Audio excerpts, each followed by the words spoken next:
అయ్యో పరలోకపు ఆనందాన్ని చూచినవాడు, పరలోకపు సంతోషాన్ని చూచినవాడు, తన తండ్రి ఇంట అన్ని ఐశ్వర్యాలు పొందినవాడు, అన్ని సంతోషాలు పొందినవాడు.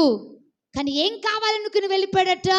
లోకము కావాలి, పాపము కావాలి, అందులో పొర్లాడాలి, ఆ సంతోషాన్ని కూడా అనుభవించాలనుకుని వెళ్ళిపోయి చివరికి అన్నీ పోగొట్టుకుని ఏమైపోయాడట?